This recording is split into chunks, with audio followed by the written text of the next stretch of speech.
अस्सलामुअलैकुम स्टूडेंट्स, कैसे हैं आप लोग सब। आई होप आप तमाम स्टूडेंट्स अच्छे होंगे। स्टूडेंट्स, आज का जो लेक्चर है, हम आज के अपने इस लेक्चर में आप लोगों का जो फर्स्ट ईयर का चैप्टर है स्केलर्स एंड वेक्टर्स, इसको हम पढ़ेंगे। और इसके जो एमसीक्यूज़ हैं, जो कि एमसीक्यूज़ आपके एग्ज़ाम्स में भी आते हैं, तो उनको हम कोशिश करेंगे कि हम अच्छे तरीके से सॉल्व करें और समझें।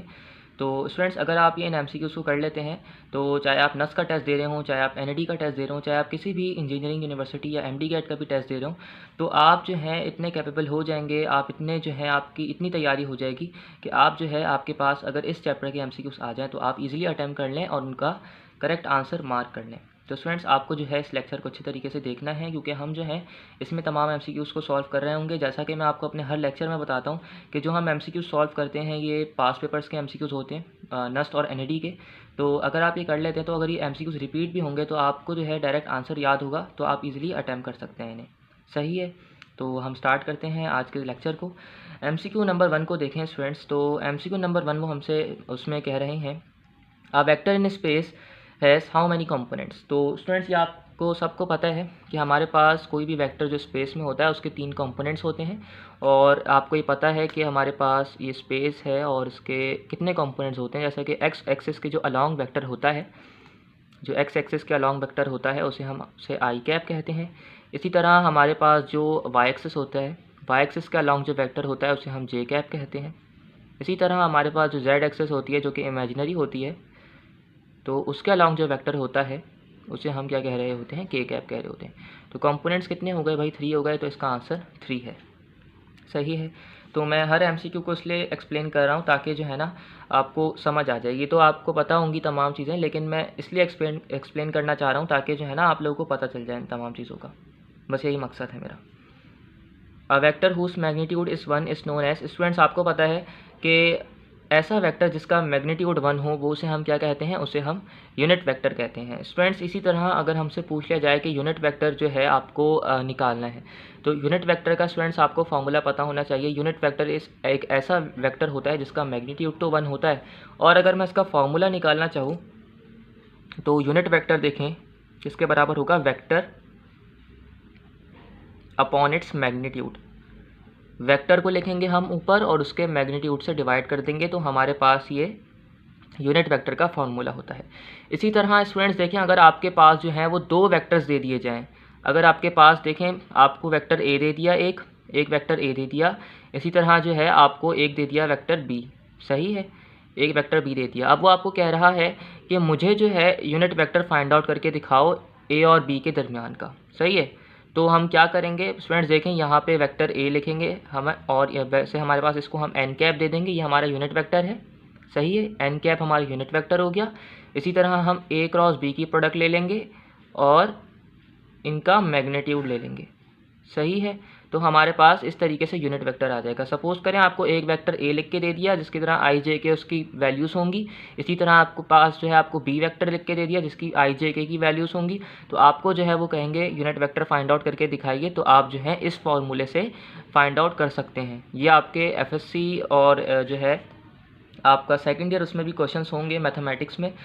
जो बच्चे जो है वेक्टर्स का चैप्टर अपने एग्जाम्स में पढ़ रहे हैं तो उनको तो मुश्किल नहीं होगी, उन्होंने इस तरीके के क्वेश्चंस किए हुए होंगे। अच्छा, एमसीक्यू नंबर 3 देखते हैं स्टूडेंट्स। तो एमसीक्यू नंबर 3 में अब वो हमसे कह रहे हैं, if the resultant of 2 vectors each of magnitude F is also a magnitude of F, then the angle between them will be. अच्छा, तो देखें वो कह रहा है कि हमारे पास हमें if the resultant of a vector of each of magnitude F is also a magnitude of F, then the angle. तो रिजल्टेंट जो है ना वो स्टूडेंट्स कह रहे हैं इन दो आपके पास फोर्सेस हैं, जो आपके पास 2 वेक्टर्स हैं, 2 वेक्टर हैं, वो क्या है भाई, दोनों वेक्टर एफ हैं। मतलब आपके पास पहला वेक्टर भी एफ है और दूसरा वेक्टर भी एफ है। सही है, इसके बाद वो कह रहा है जो उनका रिजल्टेंट है ना, रिजल्टेंट, वो रिजल्टेंट भी एफ है। इसका मतलब हमने पढ़ा है रिजल्टेंट का फॉर्मूला, अगर हमें रिजल्टेंट निकालना हो तो हम कौन से फॉर्मूले से निकालते हैं। अगर मुझे कोई भी रिजल्टेंट निकालना है तो हम रिजल्टेंट इस फॉर्मूले से निकालते हैं, फोर्सेस का अगर हमें रिजल्टेंट चाहिए हो तो वो देखिए इस फॉर्मूले से निकालते हैं ना। यहाँ पे ए स्क्वायर करते हैं प्लस, मैं ए स्क्वायर प्लस बी स्क्वायर तो नहीं लिख के दिखा रहा, मैं आपको सपोज करें क्योंकि यहाँ पे हमारे पास ये F1 है, ये ए है और ये मेरे पास बी है, और ये दोनों एफ़ के बराबर हैं क्योंकि सवाल में लिख के दिया गया है कि दोनों का जो मैग्नीट्यूड है वो एफ़ के बराबर है। तो यहाँ पे मेरा F1 भी क्या है, एफ़ है, और F2 भी एफ़ है। तो इसी तरह मेरा F1 का स्क्वायर प्लस का F2 का स्क्वायर, सही है। उसके बाद क्या आता है यहाँ पे, माइनस का 2f1 f2 cos of theta. हमारे पास स्टूडेंट्स ये फॉर्मूला होता है, सही है, प्लस आता है, सॉरी इसमें प्लस, फॉर्मूले में प्लस आता है, तो हमने जो है यहाँ पे प्लस लिख दिया। ये हमारे पास फॉर्मूला बन गया f1 का square plus f2 square plus 2f1 f2 cos theta. ये हमारे पास फॉर्मूला होता है, ये आपको याद रखना है, सही है, अगर हमसे कभी भी रिजल्टेंट पूछ लिया जाए।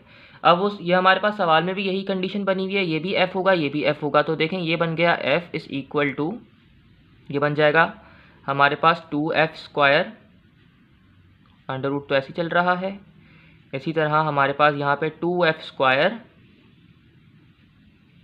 स्क्वायर कॉस ऑफ थीटा, ये बन गया। अब यहाँ पे जो है हम रूट को कैंसिल करने के लिए स्क्वायरिंग ऑन बोथ साइड्स करेंगे, तो ये बन जाएगा f square is equal to 2f square plus का 2f square cos of theta. अब आप इसको सॉल्व करेंगे फर्दर, तो जब स्टूडेंट्स जब आप इसको फर्दर सॉल्व करेंगे तो आपका आंसर आ जाएगा। क्या करेंगे भाई, ये f स्क्वायर है, ये 2f स्क्वायर उधर जाके सब्ट्रैक्ट हो जाएगा, तो ये माइनस का f स्क्वायर बन जाएगा आपके पास, सही है, यही होगा ना। इसी तरह यहाँ पे 2f स्क्वायर बच जाएगा आपके पास कॉस ऑफ थीटा। अब क्या काम करेंगे, यहाँ पे हमारे पास माइनस का f स्क्वायर है, तो यहाँ पे माइनस का f स्क्वायर डिवाइडेड बाय, यहाँ जो हो जाएगा वो यहाँ आके डिवाइड हो जाएगा। जब ये डिवाइड हो जाएगा तो ये बन जाएगा 2f स्क्वायर, इसी तरह ये कैंसिल आउट हो जाएगा, तो यहाँ पे कॉस थीटा बच जाएगा।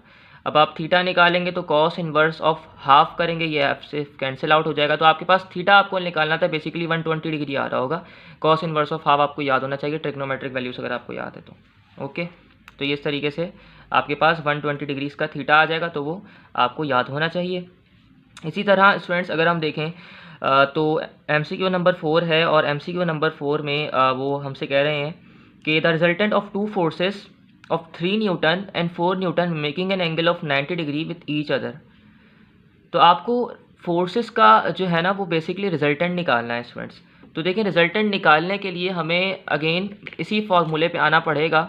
अब यहाँ पर देखें मैंने शॉर्ट ट्रिक फार्मूला बना लिया, क्योंकि मुझसे MCQ में देखें क्या कहा गया है, द रिजल्टेंट ऑफ MCQ ये रही, हाँ, the resultant of two forces of 3 Newton and 4 Newton makes an angle of 90 degree with each other. अच्छा, 90 डिग्री का एंगल बना रहे हैं। तो यहाँ पे स्टूडेंट्स देखिए फॉर्मूले में जो कॉस का जो फैक्टर है, अगर मैं कॉस 90 यहाँ पे पुट करूँगा, यहाँ पे मैं कॉस 90 पुट करूँगा, देखिए यहाँ पे मैं क्या पुट कर रहा हूँ, यहाँ पे मैं cos 90 पुट कर रहा हूँ।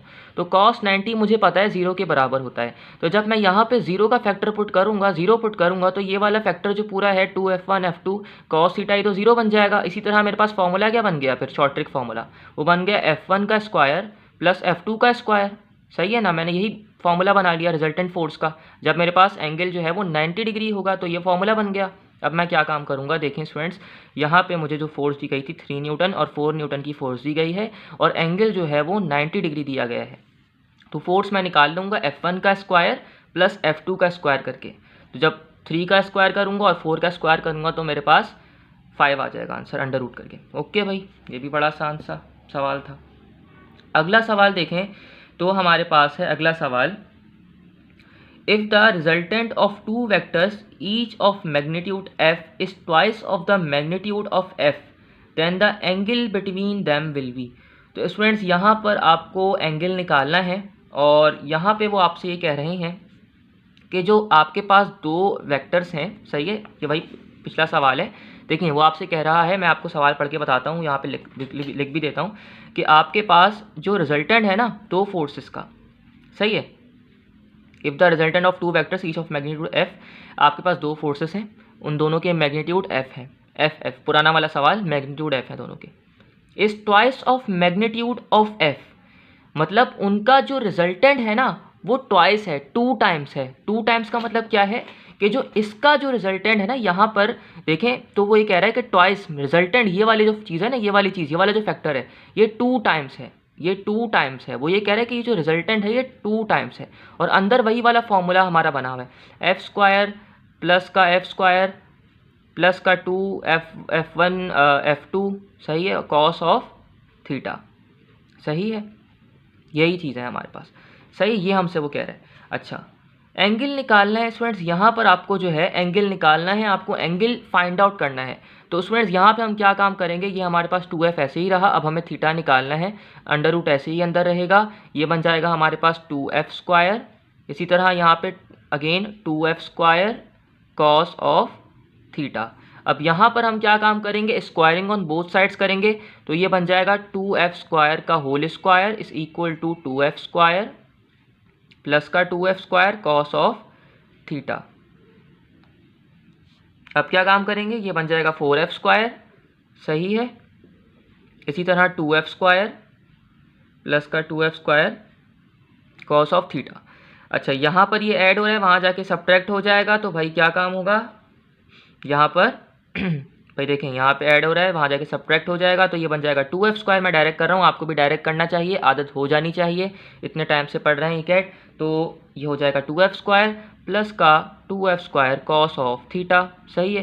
तो मैंने तो बहुत जल्दी सवाल सॉल्व करना है, तो मैं तो फ़ौरन समझ जाऊँगा आंसर क्या होना चाहिए, लेकिन आप अभी हम जो है प्रैक्टिस कर रहे हैं आप लोगों के साथ, तो मुझे तो आंसर पता चल गया इसका। देखें कैसे, ये कैंसिल आपस में कैंसिल आउट हो जाएगा, 1 बचेगा, और कॉस इन्वर्स ऑफ 1 कब आता है, तो वो एंगल जब 0 डिग्री हो तो 1 आता है, क्योंकि आपको पता है कि कॉस थीटा हमारे पास 1 कब होता है, जब एंगल 0 डिग्री हो, उसी पे होता है ना, तो इसका आंसर 0 है सीधा सीधा। लेकिन चलें, अब आप फिर अगर आप बहुत ही टाइम लगाना चाहते हैं अपने एग्जाम में, तो थीटा के लिए आप कॉस इन्वर्स ऑफ 1 करके देख लीजिएगा भाई, सही है। तो ये आपका आंसर जो है वो 0 डिग्री आएगा। कैलकुलेटर में एनडी वाले कर सकते हैं, लेकिन जो नस वाले हैं उनके पास तो कैलकुलेटर अलाउ नहीं होता, तो आपको जो है ये याद रखना है। MCQ number 6, MCQ number 6 students देखें, तो MCQ नंबर 6 में वो आपसे कह रहे हैं इफ़ a प्लस बी का magnitude is equal to a minus B का magnitude, then the angle between the vectors. तो आपको जो है वो एंगल निकालना है वेक्टर्स के दरमियान का। स्टूडेंट्स कैसे निकालेंगे हम यहाँ पर, स्टूडेंट्स अब देखें यहाँ पर आपको निकालना है एंगल। आप इसका आंसर याद भी रख सकते हैं अगर MCQ आ जाए, क्योंकि ये थोड़ा सा सॉल्यूशन है इसका लंबा है, अज्यूम करना पड़ेगा हमें। लेकिन अगर MCQ ये नहीं आती है या इस किस्म की कोई दूसरी MCQ आ जाती है, तो आपको फिर सॉल्व करना पड़ेगा, अपना दिमाग चलाना पड़ेगा। तो मैं इसका आंसर अभी आपको सॉल्व भी करवा देता हूँ, लेकिन ये याद रख लीजिए, अगर a प्लस बी का magnitude is equal to a minus B, then the angle between the vectors is 90 degree. ये याद कर लिया, चलें जी। अब हम इसका सॉल्यूशन भी देख लेते हैं भाई, सॉल्यूशन कैसे करेंगे। देखिए मुझे जो है वो कंडीशन ये दी गई है कि आपके पास वेक्टर्स हैं a प्लस बी, सही है, इनका मैग्नीट्यूड है और वो बराबर हैं आपके पास a माइनस बी के मैग्नीट्यूड के। अच्छा, अब मैं जो हूँ, मैं चाहता हूँ कि मैं इनके दरमियान का थीटा फाइंड आउट कर लूँ। तो डायरेक्ट तो मैं एंगल फाइंड आउट नहीं कर सकता, और मैग्नीट्यूड मुझे a की वैल्यू भी नहीं दी गई और b की वैल्यू भी नहीं दी गई, तो मैं डायरेक्ट इसको सॉल्व नहीं कर सकता। क्यों नहीं कर सकता, क्योंकि मेरे पास थीटा वाला कोई फैक्टर इन्वॉल्व ही नहीं है।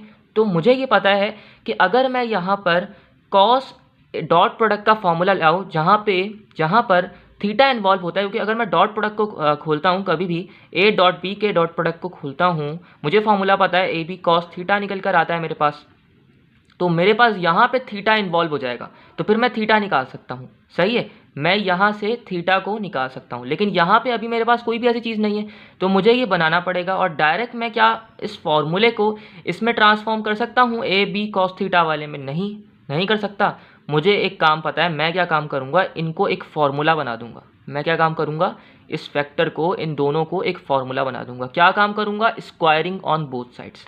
देखें भाई, मैंने क्या काम किया, इस इक्वेशन 1 में, इसको मैंने इक्वेशन 1 का नाम दे दिया, इसको मैंने क्या काम किया, लिखा स्क्वायरिंग ऑन बोथ साइड्स।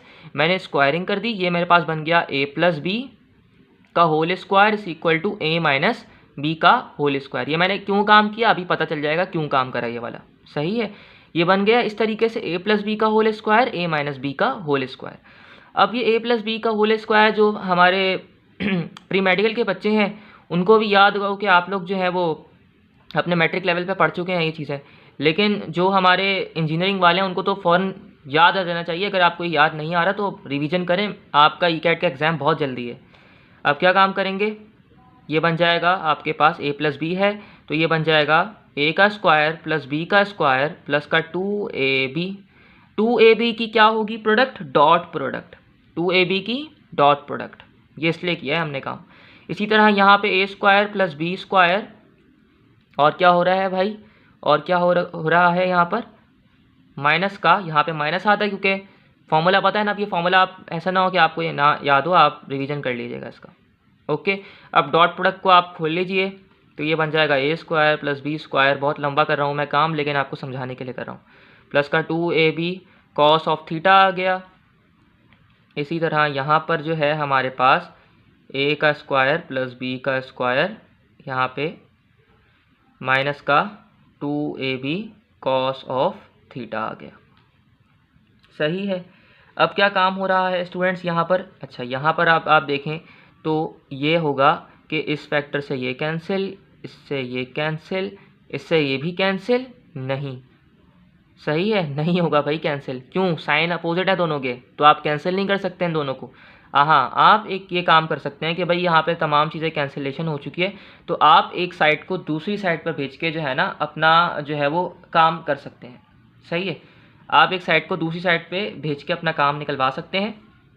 तो क्या करेंगे भाई, यहाँ पे ये 2 है, ये देखेंगे ये 2 है और ये भी 2 है, तो हम क्या काम करेंगे, यहाँ पे हमारे पास बच जाएगा इसको उधर भेज दीजिए। तो ये जब आप इसको दूसरी साइड पे भेज देंगे तो ये बन जाएगा प्लस का 4ab कॉस ऑफ थीटा। सही है, ये बन जाएगा इक्वल टू 0। ये बन गया भाई। अब क्या काम करेंगे यहाँ पर, ये जो है इसको, ये क्योंकि तमाम चीज़ें वहाँ पे कैंसिल आउट हो गई थी ना, तो अब क्या काम कर रहे हैं यहाँ पे 0 के बराबर, क्योंकि यहाँ पे 0 बजेगा, मैंने उसको साइड पे भेज दिया था। अब कोई भी चीज़ 0 से डिवाइड होती है तो ये आपके पास बच जाएगा cos of theta is equal two divided by 4ab। तो अब क्या काम करेंगे भाई, कोई भी चीज़ 0 से डिवाइड होती है तो वो 0 ही बन जाती है, तो cos theta is equal to 0 आ गया। Again cos inverse theta is equal to cos inverse of 0 degree. तो जब आप ये कर देंगे तो आपके पास क्या आएगा, 90 डिग्री एंगल आ जाएगा। This is your answer. Direct याद रखें या इस तरीके से सॉल्व भी कर लीजिए, मैंने आपको सॉल्व करवा दिया ताकि आपको अच्छे तरीके से समझ आ जाए। सही है। MCQ नंबर 7 को देखते हैं। अच्छा, जब हम ये वाला पेज कर लेंगे ना तो उसके बाद आप रेस्ट भी ले सकते हैं, क्योंकि MCQs एक साथ साथ सॉल्व कर रहे होते हैं, तो थोड़ा सा जो है ना आप लोगों को थोड़ा सा जहन दूसरी तरफ भी लगना शुरू हो जाता है, क्योंकि आप ऑनलाइन भी पढ़ रहे हैं, तो उसमें जो है थोड़ा रेस्ट भी ले लिया करें आप लोग। सही है। अच्छा, MCQ नंबर 7 कर रहे हैं। A force of magnitude 30 newton making an angle of 60 degree with X axis then its X component. तो बहुत ही आसान है स्टूडेंट्स, देखें आपको जो है वो फोर्स है जिसका मैग्नीट्यूड जो है वो आपको कितना दिया गया है 30, और एंगल जो है वो आपको जो है वो कितना दिया गया है 60 डिग्री। तो स्टूडेंट्स आपको याद होना चाहिए कि अगर आपको एक्स कंपोनेंट निकालना है तो एक्स कंपोनेंट निकालने के लिए आपको जो है ना ये पता होना चाहिए कि हमारे पास, अगर आपको कभी भी एक्स कंपोनेंट निकालना है तो आप ये फॉर्मूला याद रखें एफ कॉस थीटा का, क्योंकि अगर आपको एक्स कंपोनेंट निकालना है उसके लिए यही करेंगे। तो F X is equal to magnitude आपको क्या दिया गया है, फोर्स का मैग्नीट्यूड 30 है और एक्स एक्सिस के अलॉन्ग कर रहा है, तो कॉस का फॉर्मूला लगेगा, और कॉस 60 डिग्री किसके बराबर होता है, हाफ के बराबर।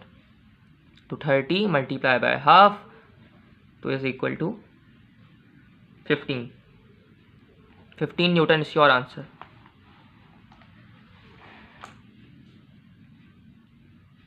MCQ नंबर 8 स्टूडेंट्स, ये एक्सियल वेक्टर्स क्या होते हैं, बस ये बात याद रखें, ऐसी तमाम चीज़ें जिसमें जो है रोटेशन हो, कोई भी एंगुलर चीज़ हो, रोटेशन का जिक्र हो रहा हो, तो हम उसे क्या कह रहे होते हैं, एक्सियल वेक्टर्स कह रहे होते हैं। तो the vectors which act along the axis of rotation are known as axial vectors. इसी तरह angular velocity, torque and angular momentum, तमाम चीज़ें जो हैं रोटेशन से रिलेटेड हैं। एंगुलर मोशन की बात हो रही है तो इसमें एक्सियल वेक्टर्स आंसर आएगा।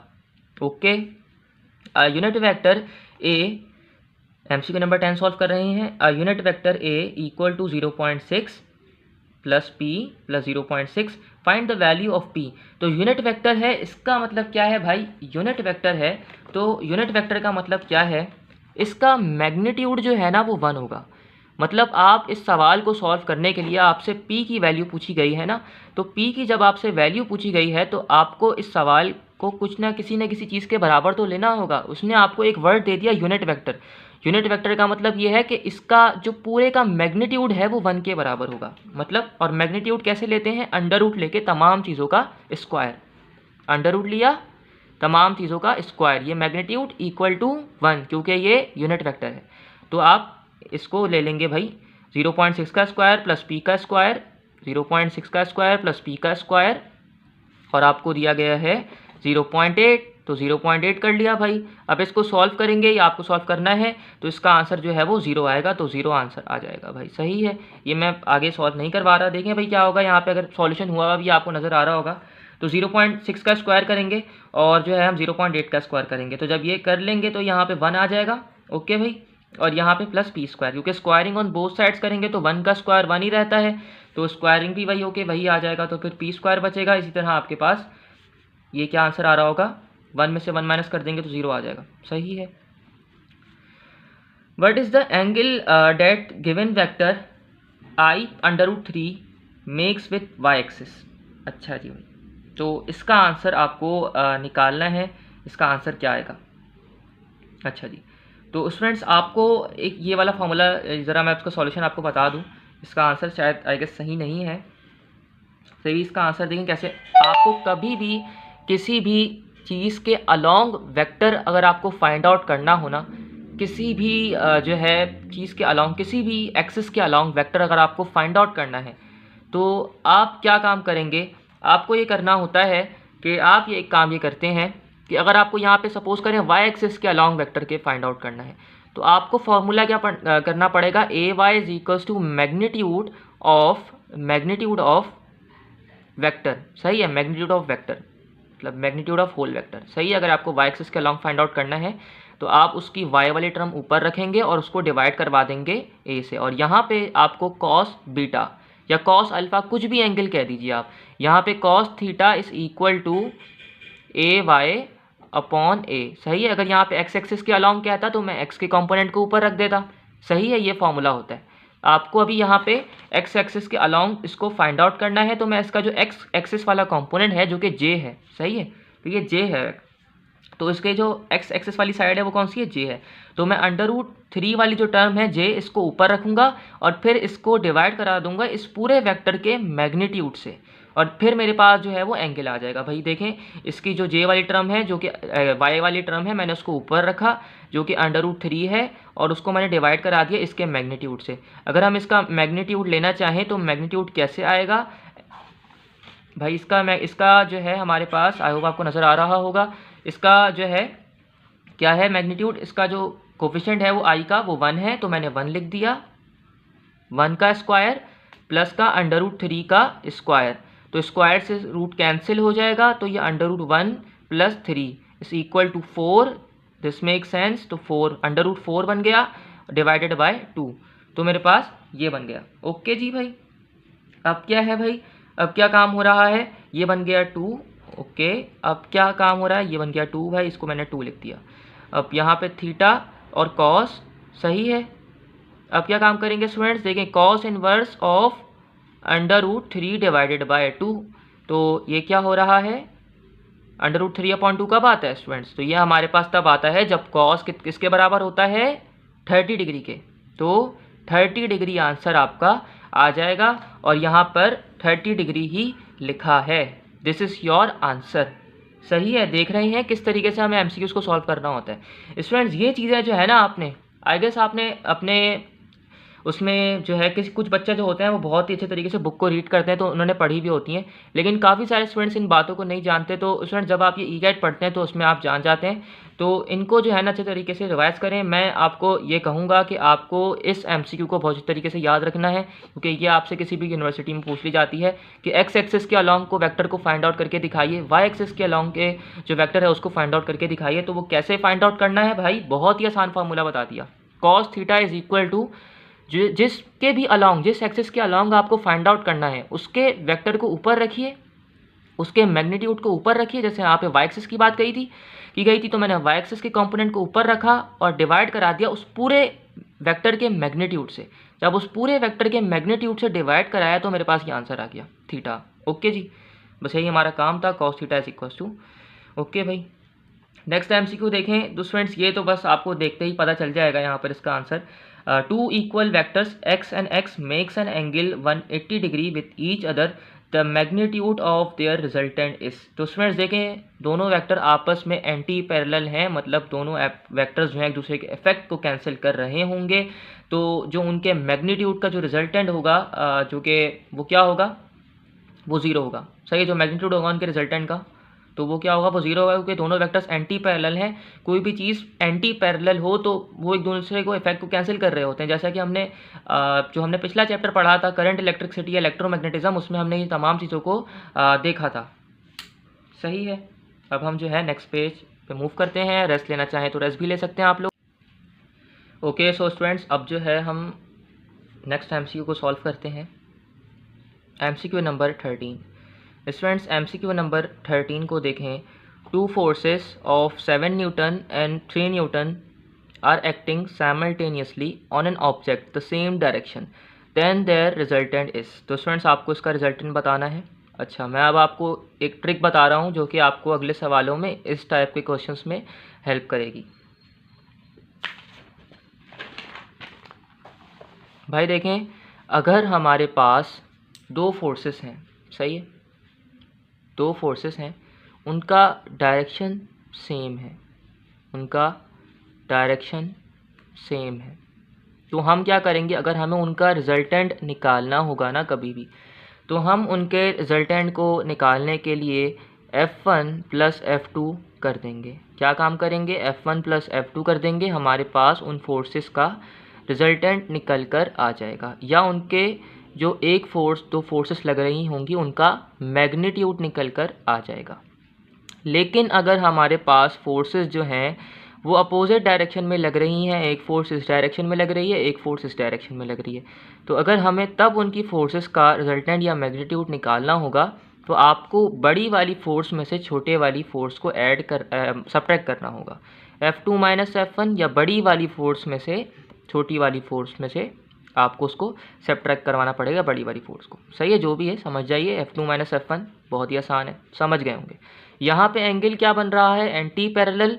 यहाँ पे एंगल 0 डिग्री, एंगल 0 डिग्री, यहाँ पे एंटी पैरेलल है तो 180 डिग्री। सही है भाई।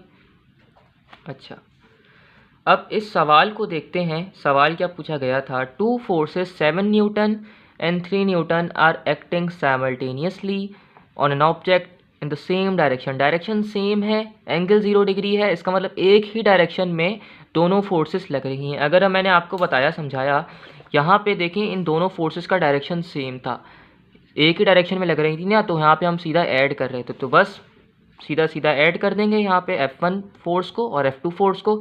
10 is your answer. Okay, the unit vector parallel to a vector A 3i + 6 - 2। Students इसको कैसे सॉल्व करेंगे भाई, इसको सॉल्व करने की एक शॉर्ट ट्रिक है। और शॉर्ट ट्रिक क्या है भाई, ऐसे सवालों को सॉल्व करने के लिए आपको सबसे पहले ये देख लेना है कि आपसे पूछा क्या गया है। आपसे पूछा गया है यूनिट वेक्टर। यूनिट वेक्टर का मतलब ये है a vector which is divided by its magnitude. एक ऐसा वेक्टर, यूनिट वेक्टर एक ऐसा वेक्टर जो कि हमारे पास अपने मैग्नीट्यूड से जो कि डिवाइड हो जाए, जो कि अपने मैग्नीट्यूड से डिवाइड हो जाए, यही हो रहा है ना। तो यहाँ पर देखें कि वेक्टर गिवन है, ये पूरा वेक्टर अपने मैग्नीट्यूड से डिवाइड हो रहा होगा। इसका मतलब क्या है, ये 3, 6 और 2, ये जो वेक्टर ए है इसका मैग्नीट्यूड निकालें। और अगर हम मैग्नीट्यूड निकालेंगे, यहाँ पे देखें निकाला हुआ भी है, कैसे निकालेंगे, 3 का स्क्वायर + 6 का स्क्वायर और +2 का स्क्वायर। जब आप इसको अंडर रूट लेके सॉल्व करेंगे तो 7 आ गया। अब इसका मैग्नीट्यूड आया 7। अब इसका मतलब ये है कि आपके पास ये 3, देखिए ये इस तरीके से बनेगा। बहुत ही बच्चों वाले स्टेप्स करके बता रहा हूँ मैं आपको ताकि समझ आ जाए। वैसे आ तो गया होगा समझ, लेकिन कुछ स्टूडेंट्स को नहीं आता तो उनके लिए फिर मैं ये जो है ना ये सॉल्व कर रहा हूँ। सही है, यहाँ पे हमारे पास j आ जाएगा, इसी तरह यहाँ पे i आ जाएगा। तो ये 7 से डिवाइड हो रहा होगा, तो अब आप यहाँ पे क्या काम करते हैं, एलसीएम को ब्रेक कर देते हैं। 3/7 बन जाएगा, 6/7 और -2/7 के। सही है, तो ये देखेंगे आपका ये आंसर है option number B. Okay, MCQ number 15 को देखें। तो एमसीक्यू नंबर 15 में कह रहे हैं what is the resultant force in the diagram. आपसे पूछा गया है कि रिजल्टेंट फोर्स बताइए डायग्राम के अंदर। स्टूडेंट्स देखें, इस क्वेश्चन को सॉल्व करने के लिए जो हमने पिछला जो कॉन्सेप्ट सीखा है जो कि आपके सामने शो हो रहा है, तो उसको देखेंगे। देखिए भाई, इन दोनों फोर्सेस का डायरेक्शन क्या है, अपोजिट है। तो आप क्या काम करेंगे, बड़ी वाली फोर्स में से छोटे वाली फोर्स को सबट्रैक्ट कर देंगे। आप क्या काम करेंगे, बड़ी वाली फोर्स में से छोटी वाली फोर्स को सबट्रैक्ट कर देंगे। जब आप इनको सबट्रैक्ट करेंगे तो 4 - 3 क्या आएगा आपके पास, देखें क्योंकि इनका डायरेक्शन क्या है, अपोजिट डायरेक्शन है। तो जब आपके पास अपोजिट डायरेक्शन है तो आप क्या काम करेंगे, 4 - 3 = 1। सही है, एक फोर्स का मैग्नीट्यूड आ गया, F1 फोर्स का मैग्नीट्यूड आ गया 1। इसी तरह इस वाली फोर्स को देखें तो 7 - 2 करेंगे भाई, क्या काम करेंगे, 7 - 2, क्योंकि इन दोनों का भी डायरेक्शन अपोजिट है। तो क्या हो गया भाई, क्या आ जाएगा, 7 - 2 = 5 न्यूटन। तो ये 1 न्यूटन आ गई, ये 5 न्यूटन आ गई। अब ये जो फोर्सेस हैं, ये दो फोर्सेस हैं, आपको रिजल्टेंट निकालना है। तो रिजल्टेंट निकालने के लिए ऐसे सवाल में फिर जब आपके पास दोनों फोर्सेस इक्वल साइड पे लग रही हों तो फिर आप इन दोनों को ऐड कर देते हैं रिजल्टेंट निकालने के लिए, F1 + F2 कर देते हैं। सही है, तो ये हमारे पास 1 + 5 = 6 Newton. This is your answer, ये निकल कर आ जाएगा। ओके, क्योंकि हमने इनको कर दिया। अब देखें एरो किस तरफ ज़्यादा है, जहाँ पे किस तरफ ज़्यादा फोर्स लग रही है तो वो किस डायरेक्शन में लग रही है, तो वो राइट हैंड साइड जो कि सीधा हाथ है आपका उस साइड पे ज़्यादा लग रही है। तो 6 न्यूटन टू राइट, ये आपका आंसर है। Which of the following list of physical quantities consist of only of vectors. तो कौन कौन सी जो क्वांटिटीज़ हैं, फिजिकल क्वांटिटीज़ हैं आपके पास, वेक्टर्स हैं। तो फोर्स, एक्सेलरेशन और वेलोसिटी है। टेम्परेचर भी नहीं है, टाइम भी नहीं है, वेलोसिटी भी नहीं है। वेलोसिटी तो है, वेलोसिटी एक्सेलरेशन है लेकिन मास नहीं है। फोर्स, वॉल्यूम, मोमेंटम, तो यहाँ पे वॉल्यूम नहीं है। तो ये आपको याद रखना है। MCQ नंबर 17 नस्ट के पास पेपर का क्वेश्चन है और NAD में भी पूछा जा सकता है। तो भाई देखें, an aeroplane flies 400 metre to north and then flies 300 metre south. अच्छा, ये डायरेक्शन का सवाल है, तो स्टूडेंट्स आपको अच्छी तरीके से समझें और बहुत ही आसान सा सवाल है। An aeroplane flies 400 metre to north. देखें, आपको पता है ना ईस्ट, वेस्ट, नॉर्थ, साउथ क्या होता है। देखें, ये होता है हमारे पास ईस्ट, वेस्ट, नॉर्थ, साउथ। मैं सही हूँ, यस सही हूँ। देखें, ईस्ट, वेस्ट, नॉर्थ, साउथ यही होता है। सही है। अब प्लेन को पढ़ें, MCQ को। An aeroplane flies 400 metre to north. आपका जो एरोप्लेन है वो 400 मीटर नॉर्थ गया, नॉर्थ का डायरेक्शन ऊपर की तरफ। सही है, ऊपर की तरफ गया। नेक्स्ट क्या कह रहा है, and then flies 300 metre to south. सही है, इसी तरह बहुत ही स्टेटमेंट बेस्ड MCQ है। And then flies 1200 metre upward. Students देखें, नॉर्थ की तरफ जाने का जो है ना सवाल में अगर आप गौर से देखेंगे तो काफ़ी सारे बच्चे जो होंगे वो उस सवाल को सॉल्व करने बैठ जाएंगे, लेकिन ये जस्ट आपको समझनी है, समझ लेंगे तो ईजिली हो जाएगा।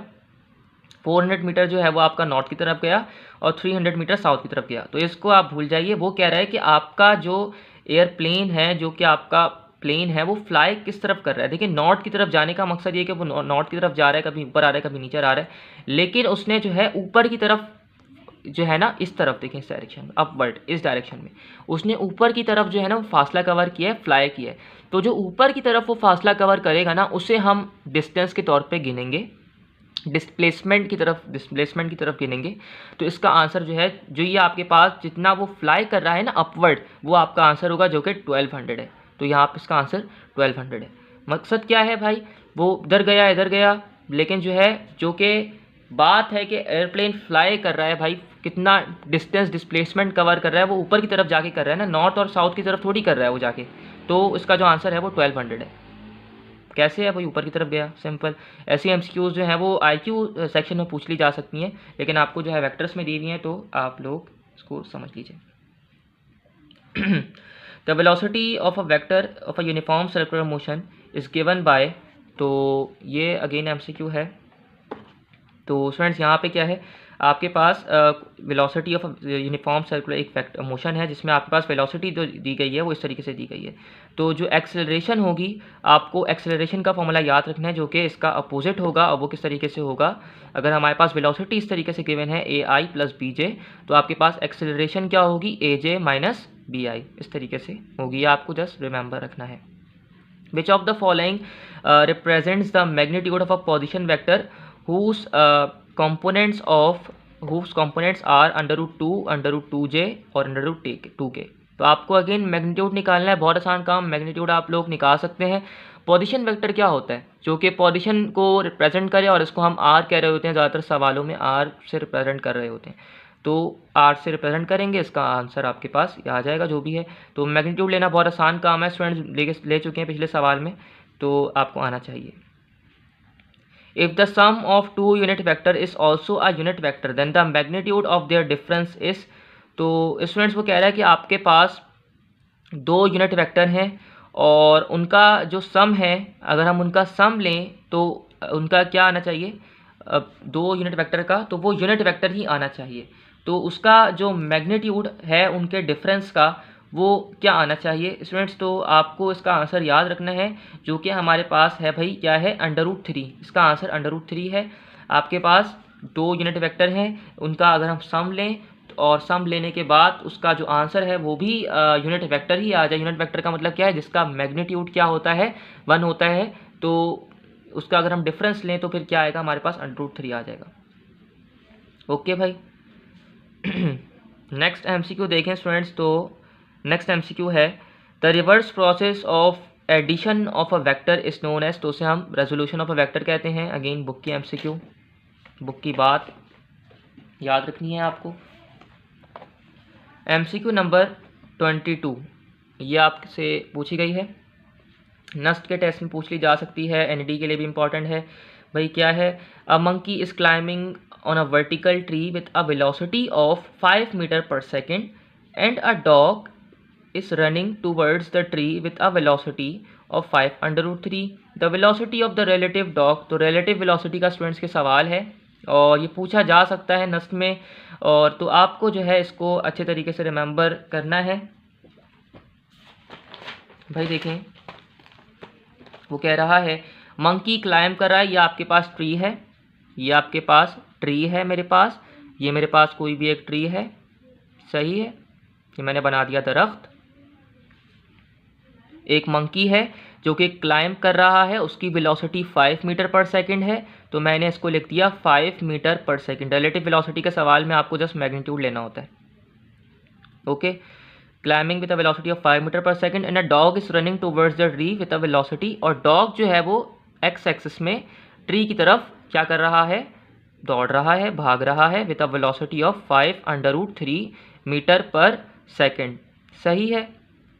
हम क्या काम करेंगे स्टूडेंट्स, इन दोनों का जो है ना रिलेटिव वेलोसिटी में एक फॉर्मूला बना लेंगे, जो कि हमने पढ़ा हुआ भी है। तो इसका फॉर्मूला होता है भाई, जो आई वाला जो वेक्टर होता है ना आपके पास, जो कि एक्स एक्सिस होता है, उससे हम माइनस करा रहे होते हैं जो आपके पास जो है वो जो आपके पास एक्स एक्सिस के, जो कि बेसिकली वाई एक्सिस का जो कंपोनेंट होता है। एक्स एक्सिस कंपोनेंट वो तो पॉजिटिव ही रहता है, लेकिन जो आपके पास वाई एक्सिस का कंपोनेंट होता है वो नेगेटिव रहता है।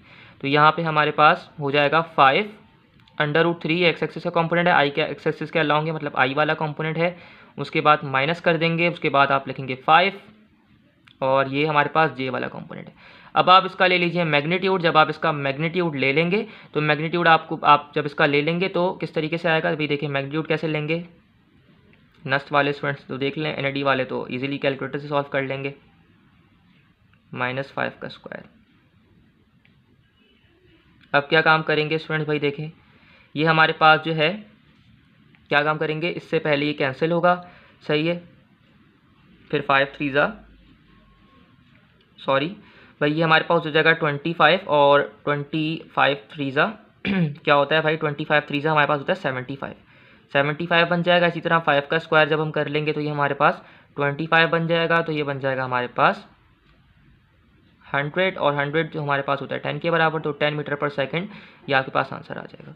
अच्छा, तो यहाँ पे 10 मीटर पर सेकंड गिवन है और यहाँ पर भी हमारे पास जो है वो 10 मीटर पर सेकंड गिवन है। तो हमें आंसर कैसे निकालना होगा, हमें जो है स्टूडेंट्स को जिस तरीके से निकालना होगा, क्योंकि हमें पता है टेंजेंट इन्वर्स अगर हमें थीटा निकालना होता है तो थीटा निकालने के लिए हम क्या काम करते हैं तो हम टेंजेंट निकालने के लिए क्या काम कर रहे होते हैं भाई, y/x कर रहे होते हैं, यही काम करते हैं ना स्टूडेंट्स। तो हम क्या काम करेंगे, y/x कर देंगे, y का वाला कंपोनेंट 5 है। इसी तरह आपके पास, अच्छा यहाँ पे अब जो है हम यहाँ पर अब हम डायरेक्ट, क्योंकि उसका काम कर रहे हैं, थीटा निकाल रहे हैं, तो यहाँ पर अब हम जो इसका डायरेक्शन है, डायरेक्शन की वजह से यहाँ पे सब्ट्रैक्शन आया था रिलेटिव वेलोसिटी वाले फॉर्मूले में, तो हम डायरेक्शन को, नेगेटिव साइन को नहीं देखते, तो क्या काम करेंगे 5 डिवाइडेड बाय 5√3 कर देंगे, y/x कर देंगे टेंजेंट इनवर्स। जब हम 1/√3 कर देंगे तो हमारे पास ये किस तरीके से आ जाएगा 30 डिग्री, ये आपके पास आ रहा होगा। आई होप आपको समझ आ गया होगा। MCQ number 23, vector I multiply by J cross के। तो स्टूडेंट्स यहाँ पर रिवीजन भी कर लेते हैं, चलें, ताकि आपका भी रिवीजन हो जाए अच्छे तरीके से। भाई आपके पास मैं आपको एक ट्रिक बता रहा हूँ जो कि आपको याद रखनी है। आई होप आपने अपने इंटर लेवल पे जब आपने फर्स्ट ईयर में वेक्टर्स पढ़ा होगा तो उसमें भी मे बी MCQ उसके लिए याद रखी होगी ट्रिक, लेकिन जो अभी आपको बता रहा हूँ वो अच्छे तरीके से याद रखें। सारी ज़िंदगी आपको ये याद रखना है जो आपको बता रहा हूँ। तो पहला ये है कि अगर आपके पास डॉट प्रोडक्ट लेते हैं वेक्टर्स की, अगर आप सिमिलर वेक्टर की डॉट प्रोडक्ट लेते हैं तो आपके पास आंसर क्या आता है 1 आता है। सही है, अगर आप सिमिलर वेक्टर्स की डॉट प्रोडक्ट लेते हैं तो 1 आता है। इसी तरह अगर मैं जे डॉट जे ले लूँ तो मेरे पास 1 आएगा, अगर मैं के डॉट के ले लूँ तो मेरे पास 1 आ रहा होगा। लेकिन अगर मैं यहाँ पर आई डॉट जे ले लूँ तो मेरे पास क्या आएगा, यहाँ पे डॉट प्रोडक्ट में 0 आएगा। इसी तरह अगर मैं आई डॉट के ले लूँ तो मेरे पास क्या आएगा, 0 आएगा। डॉट प्रोडक्ट में ओनली सिमिलर वेक्टर्स का आंसर जो है वो क्या आता है 1 आ रहा होता है डॉट प्रोडक्ट में। सही है। और इसके साथ साथ अगर मैं यहाँ पर क्रॉस प्रोडक्ट की बात करूँ, क्रॉस प्रोडक्ट की बात करूँ तो क्रॉस प्रोडक्ट कौन सी वाली होती है, ये वाली होती है। आई क्रॉस के करूँ, आई क्रॉस आई कर दूँ मैं, तो यहाँ पर अगर मैं सिमिलर वेक्टर्स की क्रॉस प्रोडक्ट लूँगा तो मेरे पास क्या आता है, आंसर 0 आता है। अगर मैं यहाँ पर क्रॉस प्रोडक्ट लूँ सिमिलर वेक्टर्स की तो मेरे पास 0 आ रहा होता है। मगर अगर मैं यहाँ पे आई क्रॉस यहाँ पे मैं जे क्रॉस जे ले लूँ तब भी 0 आएगा। सही है, तो इस तरीके से चलता रहेगा, आपको पता है। अब आपको ये बात याद रखनी है स्टूडेंट्स, क्रॉस प्रोडक्ट थोड़ा सा टेढ़ा भी होता है, वो याद रखिएगा। शॉर्ट ट्रिक बता रहा हूँ मैं, इतना डिटेल्स में नहीं जा रहा कि क्यों आता है नेगेटिव साइन पॉजिटिव साइन, वो आपको जो है याद रखना है। अपनी बुक खोल लीजिएगा, उसमें पढ़ लीजिएगा। मैं आपको क्योंकि शॉर्ट ट्रिक बता रहा हूँ तो उसमें आपको देख लेना है। भाई देखें, एक चीज़ बता रहा हूँ आपको, अगर हमारे पास आई क्रॉस जे है तो जो तीसरा वेक्टर होगा ना जो कि नहीं इन्वॉल्व होगा वो आएगा। और वो क्या है भाई, आई जे का मतलब क्या है, आपके पास जो इन्वॉल्व नहीं है, जो चीज़ आई क्रॉस जे हो रहा है तो आपके पास जो चीज़ इन्वॉल्व नहीं है वो आएगी, तो यहाँ पे वेक्टर के आ जाएगा।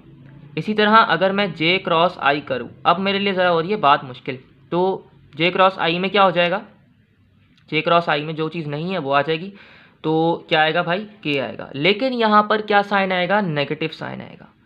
क्यों आएगा नेगेटिव साइन, अब देख लीजिए भाई। आपको एक चीज़ बताता हूँ, याद रखें, ए बी बी सी और सी ए, ये आपने याद रखना है।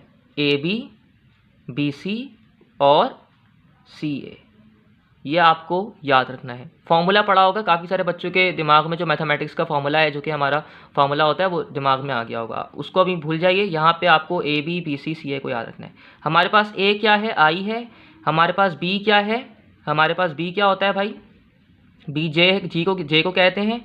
और बी फिर हम इसको किसको कहेंगे, जे को कहेंगे। इसी तरह सी किसको कहेंगे, के को कहेंगे। इसी तरह के को हम सी कहेंगे, और आपको ए को क्या कहेंगे, ए को क्या कह रहे होंगे भाई, आई कह रहे होंगे।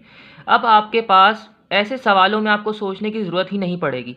अब मैंने ये लिख के रख लिया कि अगर मैं क्रॉस प्रोडक्ट लूँगा इन लोगों की तभी मेरे पास आंसर जो अगला वेक्टर आ रहा होगा। जैसे आई क्रॉस जे की प्रोडक्ट लेता हूँ तो यहाँ पे क्या चीज़ नहीं है, क्या चीज़ नहीं है, यहाँ पर के नहीं है, तो के आ रहा होगा पॉजिटिव। सही है। लेकिन अगर मैं जे क्रॉस आई लूँगा, जे क्रॉस आई लिखूंगा, इसको उल्टा करके लिख दूंगा, तो मेरे पास नेगेटिव का के आ रहा होगा। इसी तरह यहाँ पे देखूँ मैं तो जे क्रॉस के ले रहा हूँ तो क्या चीज़ नहीं है, आई नहीं है ना, तो आई लिख दिया। लेकिन अगर यहाँ पर के क्रॉस जे लिखूंगा, के क्रॉस जे, मैंने के जे लिख दिया, देखें के जे लिख दिया, के क्रॉस जे की प्रोडक्ट क्रॉस प्रोडक्ट हो रही है, क्रॉस की बात कर रहा हूँ मैं, तो क्या चीज़ नहीं है, यहाँ आई तो आएगा, लेकिन इस बार जो आई आएगा वो नेगेटिव साइन के साथ आएगा, क्योंकि मैंने इसको कंडीशन के मुताबिक नहीं लिखा हुआ, जो कि मैंने याद करी हुई है। सही है, तो मैंने इसको कंडीशन के मुताबिक नहीं लिखा हुआ तो नेगेटिव आई आ रहा होगा। सही है, तो इस पूरी बात को बताने का मकसद ये है भाई। अब इस सवाल को सॉल्व करते हैं। देखें, यहाँ पर आई डॉट प्रोडक्ट लेनी है जे क्रॉस के की। अब जे क्रॉस के की क्रॉस प्रोडक्ट लेनी है तो यहाँ पर देखें जे क्रॉस के जो है मेरे पास होता है, यस होता है। देखिए मैंने पेपर जल्दी से पेपर में ये बनाया, ए बी बी सी सी ए, उसके नीचे ये इस तरीके से लिखा और जे के देखा, जे क्रॉस के एक यस होती है प्रोडक्ट जो कि पॉजिटिव आती है, पॉजिटिव आई कैप आती है, तो पॉजिटिव आई कैप आ गई। अब यहाँ पर मैं लिखूँगा पॉजिटिव आई कैप, आई क्रॉस आई लिख दूंगा, पॉजिटिव आई कैप लिखा मैंने यहाँ पर, आई डॉट आई और which is equal to 1, this is your answer. ये स्टूडेंट, ये तो बहुत आसान एमसीक्यू थी, लेकिन अगर आपके पास इससे मिलती जुलती कोई एमसीक्यू आ जाती है तो फिर आपको जो है ना इसको बहुत अच्छे तरीके से रिमेंबर करना है। The property a dot b और b dot a is scalar product. अच्छा, डॉट प्रोडक्ट को हम स्केलर प्रोडक्ट भी कह रहे होते हैं। तो ये कौन सी प्रॉपर्टी है? ये कम्यूटेटिव प्रॉपर्टी है। MCQ number 25, the angle between the two vectors, vector A और बी है आपके पास। स्टूडेंट्स, आपको इनकी डॉट प्रोडक्ट लेनी है और जब आप इनकी डॉट प्रोडक्ट ले लेंगे तो थीटा आपके पास निकल कर आ जाएगा, कोई इतना मुश्किल काम नहीं है। सही है, ओके भाई। A body constant to move in Y direction, body जो है वो वाई डायरेक्शन में मूव कर रही है, is subjected to a force which is 2I + 5J, okay, newton इतनी फोर्स है। और आपको वर्क डन फाइंड आउट करना है जो कि हमारे पास 10 न्यूटन का है। सही है स्टूडेंट्स, क्या काम करेंगे? सबसे पहले आपको पता है कि हमारे पास जो फोर्स है, फोर्स कैसे निकलती है? फोर्स का फॉर्मूला होता है, फोर्स का फॉर्मूला क्या होता है भाई? फोर्स का फॉर्मूला होता है F/d, force multiply by displacement. तो फोर्स मल्टीप्लाई बाय डिस्प्लेसमेंट के लिए आप ये एक काम करेंगे, क्या काम करेंगे भाई? आप ये काम करेंगे, फोर्स का मैग्नीट्यूड ले लेंगे। सही है भाई, फोर्स का मैग्नीट्यूड ले लेंगे, इसके बाद डिस्प्लेसमेंट जो आपको 10 मीटर की गिवन है उससे मल्टीप्लाई करा देंगे। देखिए यहाँ पे आपको फोर्स जो गिवन है वो क्या गिवन है? -2 + 15J + 16 के। जब आप इस पूरे का मैग्नीट्यूड लेंगे, मैग्नीट्यूड लेना मत पूछिएगा, आपको पता है कैसे लेते हैं भाई, √f2 का स्क्वायर प्लस 15 का स्क्वायर और प्लस 6 का स्क्वायर। स्टूडेंट्स, आप लेंगे इस तरीके से, नहीं आता तो ज़रा रिवाइज कर लें कॉन्सेप्ट। सही है, तो कैसे मैग्नीट्यूड लेना है पीछे पढ़ चुके हैं, अगर आपने नहीं देखा पीछे का, डायरेक्ट स्किप करके आए तो फिर आपको मुश्किल होगा। आप सीधा सीधा मैग्नीट्यूड लेंगे, 15 आएगा जो कि फिर आप उसको मल्टीप्लाई करा देंगे डिस्टेंस से, तो आपका ये आंसर आ जाएगा। सही है। The scalar product of two equal vectors, scalar product students आपको अगर दी जाए इक्वल वेक्टर्स की तो जो है वो क्या होती है भाई? वो आपके पास स्क्वायर बन जाता है, क्योंकि अगर आप स्केलर प्रोडक्ट ले रहे हैं तो वो स्क्वायर ही बन जाएगा मैग्नीट्यूड ऑफ वेक्टर का। बहुत ईजी एमसीक्यू है। अच्छा जी, if vector a and b are perpendicular to the vector then the value of a. Students, इस सवाल को कैसे सॉल्व करेंगे आप लोग? देखें, दो वेक्टर्स हैं जो कि परपेंडिकुलर हैं। अब परपेंडिकुलर का मतलब ये है कि आप अगेन डॉट प्रोडक्ट लेंगे, आप अगेन क्या काम करेंगे? आप ये काम करेंगे, मैं आपको सॉल्व करने का तरीका बता रहा हूँ। A dot B cos theta, सही है। अच्छा, अब क्या काम करेंगे? यहाँ पर आपको उसका मैग्नीट्यूड निकालना है। क्या काम करेंगे? Dot product. आपको क्या बेसिकली निकालना क्या है? अच्छा, आपको जो है वो निकालना जो है ना, वो निकालना है ए की वैल्यू। तो ए की वैल्यू निकालने के लिए आप ए डॉट बी करेंगे। सही है, ए डॉट बी करने के बाद जो है, ए डॉट बी करने के बाद आप जो है यहाँ पे एंगल थीटा कौन सा पुट करेंगे? थीटा पुट करेंगे आप यहाँ पर 90 डिग्री। सही है भाई, यहाँ पर आप क्या पुट कर रहे होंगे? 90 डिग्री पुट कर रहे होंगे, तो आपके पास इजीली आंसर आ जाएगा, क्योंकि परपेंडिकुलर का जिक्र हो रहा है तो वो आप इजीली निकाल लेंगे इंशाल्लाह। ओके जी। अच्छा, the projection of vector A on to B is equal to, again बहुत आसान सा सवाल है स्टूडेंट्स। देखिए, अगर आपको कभी भी प्रोजेक्शन को फाइंड आउट करना है तो प्रोजेक्शन के क्वेश्चंस को सॉल्व करने के लिए आपको जो है ना वो ये करना होता है, जिस वेक्टर पे प्रोजेक्शन आती है, जिस वेक्टर पे प्रोजेक्शन को आती है ना हमारे पास, जिस वेक्टर के ऊपर, उसको जो है हम नीचे लिख देते हैं। सही है, और जो है ऊपर जिसके ऊपर प्रोजेक्शन होती है उसको हम बेसिकली नीचे लिखते हैं। जैसे कि अभी हमारे पास क्या लिखा गया है, ए ऑन टू बी, तो हमारे पास जो प्रोजेक्शन होगी बी का जो मैग्नीट्यूड होगा वो नीचे आ रहा होगा, बी नीचे आ रहा होगा, और आपके पास जो बेसिकली क्रॉस प्रोडक्ट होगी वो हम ऊपर इन दोनों की ले लेंगे। सही है, तो इस तरीके से हम प्रोजेक्शन के क्वेश्चंस को सॉल्व कर रहे होते हैं। या अगर मैं आंसर निकालना भी चाहूँ इन क्वेश्चंस का तो भाई वो कैसे निकालूंगा? देखिए, मैंने बहुत जल्दी से देख लिया, मैंने बहुत जल्दी से सवाल को देख लिया, और देखने के बाद जो है वो मैंने इसकी डॉट प्रोडक्ट हो रही है, सॉरी स्टूडेंट्स। क्या काम करेंगे भाई? वी का जो मैग्नीट्यूड है, बी का मैग्नीट्यूड ले लेंगे, और बी का मैग्नीट्यूड लेते साथ मुझे पता चल जाएगा कि नीचे 9 आ रहा है। कैसे आ रहा है भाई 9? देखिए, बी का मैग्नीट्यूड ले लिया 4 √4 का स्क्वायर प्लस 4 का स्क्वायर प्लस 7 का स्क्वायर। सही है, ये इस तरीके से हम लेंगे ना इसका मैग्नीट्यूड। क्योंकि मैंने आपको कहा जिसके ऊपर प्रोजेक्शन होती है, ऐसे ए ऑन टू बी था यहाँ पे, तो बी के ऊपर है तो बी आप नीचे आ जाएगा, तो बी का मैग्नीट्यूड ले लेंगे। ओके जी, मैं ये शॉर्ट ट्रिक बता रहा हूँ सॉल्व कैसे करना है सवाल, डायरेक्ट पहचानना है आंसर। तो ये हो जाएगा 16 + 16, 7 का स्क्वायर 49। तो जब आप इसको करेंगे तो ये अंडर रूट बन जाएगा आपके पास 16 और 16 32 आई गेस, 32 येस, और दिस इज़ 49। तो 40 + 30 इज इक्वल्स टू 70 और 9 + 2 इज इक्वल टू 11। तो this is 81 which is 9, under root अगर आप ले लेंगे इसका तो ये 9 आ जाएगा। This is your answer. तो आपका जो है option number D is your correct answer. इसी तरह प्रोजेक्शन का सवाल है अगला, वो भी आप सॉल्व कर लीजिएगा। क्वेश्चन नंबर 30 है, इसका आंसर आप जो है मुझे कमेंट सेक्शन में भी बता सकते हैं। The scalar product between two vectors minimum when the angle between them. Students देखें, आपके पास स्केलर प्रोडक्ट मिनिमम कब होगी, जो कि डॉट प्रोडक्ट की बात हो रही है हमसे, इनकी जो स्केलर प्रोडक्ट है वो मिनिमम तब होगी जब इनका जो एंगल होगा, क्योंकि आपको पता है कि cos 180 डिग्री -1 होता है, तो मिनिमम कब होगी जब आपके पास एंगल 180 डिग्री होगा। मैक्सिमम कब होगी जब आपके पास एंगल 0 डिग्री होगा, क्योंकि cos 0 डिग्री पे क्या होता है, 1 होता है।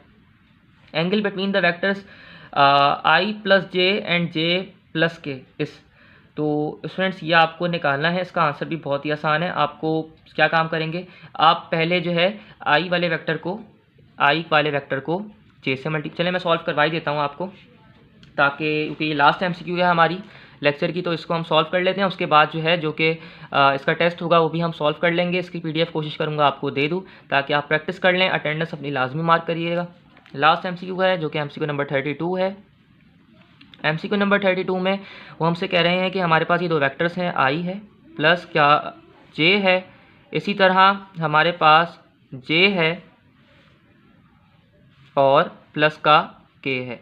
सही है, ये हमारे पास कुछ इस तरीके से गिवन है, हमें इनका एंगल निकालना है। तो यहाँ पे मैं फार्मूला जो पुट करूँगा वो तो a.b वाला ही पुट करूँगा, लेकिन मैं पुट करने से पहले जो है पहले मैं मैग्नीट्यूड लेना चाह रहा हूँ, क्योंकि मुझे जो है ना मैग्नीट्यूड लेना है दोनों का। अब वो मैग्नीट्यूड कैसे लूँगा ताकि मेरे पास एक वेक्टर बन जाए। इसका मैग्नीट्यूड ले लें भाई, इसका मैग्नीट्यूड क्या बनेगा, देखें इसका मैग्नीट्यूड बन रहा है, शॉर्ट ट्रिक फार्मूला देखें, इस वाली का जो मैग्नीट्यूड है अगर मैं इन दोनों का मैग्नीट्यूड लूँ तो वो क्या बन जाएगा हमारे पास, √2 बन जाएगा। कैसे, देखें इसका 1 का स्क्वायर प्लस 1 का स्क्वायर विच इज़ √2। इसी तरह अगर आप इसका मैग्नीट्यूड लेंगे तो इसका मैग्नीट्यूड ले लेंगे तो उसका भी 1 बनेगा, 1 का स्क्वायर प्लस 1 का स्क्वायर विच इज़ √2। तो 1 का स्क्वायर प्लस 1 का स्क्वायर, तो मेरे पास ये बन गया a और मेरे पास ये बन गया b, ये √2 ये भी √2। अब मैं क्या काम करूँगा, मैं इनको जो है वेक्टर्स को मुझे एंगल निकालना है, तो मैं जो है a.b प्रोडक्ट को a.b cos ऑफ थीटा को 1 के बराबर ले लूँगा। यहाँ पे मैंने √2 लिखा, इसी तरह मैंने यहाँ पे भी √2 लिखा और cos of theta equal to 1। अब √2 को √2 से मल्टीप्लाई कराऊंगा तो ये 2 बन जाएगा और थीटा इज इक्वल टू 1। अब क्या काम करूँगा, cos थीटा is equal to 1/2, cos inverse 1/2 थीटा निकल जाएगा। इसी तरीके से cos इनवर्स 1/2 आपको याद रखना है क्या होता है भाई, 1/2 कब आता है हमारे पास, जब एंगल 60 डिग्री होता है। यस, दिस इज 60 डिग्री और आपका जो आंसर है वो 60 डिग्री आ जाएगा। सही है स्टूडेंट्स। अच्छा स्टूडेंट्स, कोई भी डाउट हो, कोई भी आपका मसला हो, कमेंट करें, कोशिश करूँगा मैं आपको जो है जल्द से जल्द इसका आंसर दे दूँ। या जो है आप लोग अगर आपने हमारा व्हाट्सएप ग्रुप ज्वाइन नहीं किया हुआ तो आप जो है अपने व्हाट्सएप ग्रुप में भी मुझसे जो है क्वेश्चन को आस्क कर सकते हैं, या जो है वहाँ पर टीचर्स से आप क्वेश्चंस को आस्क कर सकते हैं, वो आपको ईजिली बता देंगे उसका आंसर अगर मैं नहीं दे पाया। सही है स्टूडेंट्स, तो आज के लिए इतना ही। अगर लेक्चर पसंद आए तो अपने फ्रेंड्स के साथ ज़रूर शेयर करें, क्योंकि आप लोगों के जो एंट्री टेस्ट हैं वो बहुत करीब हैं। अच्छे से बस प्रिपेयर करें और प्रिपरेशन करते रहें। अगर आपका ड्रीम यूनिवर्सिटी में अगर आपको जाना है तो बस उसके लिए आपको मेहनत करनी है, ज़्यादा से ज़्यादा मेहनत करनी है, क्योंकि कंपटीशन बहुत ज़्यादा हाई है। हर स्टूडेंट जो है वो अपना बेस्ट देने के लिए बैठा हुआ है, तो आपको जो है बहुत ज़्यादा मेहनत करनी है। बाकी इंशाल्लाह आपका ज़रूर होगा एडमिशन, और जब आपका एडमिशन हो जाए तो कमेंट्स आके ज़रूर लीव करिएगा। आज के लिए इतना ही, अल्लाह हाफिज़।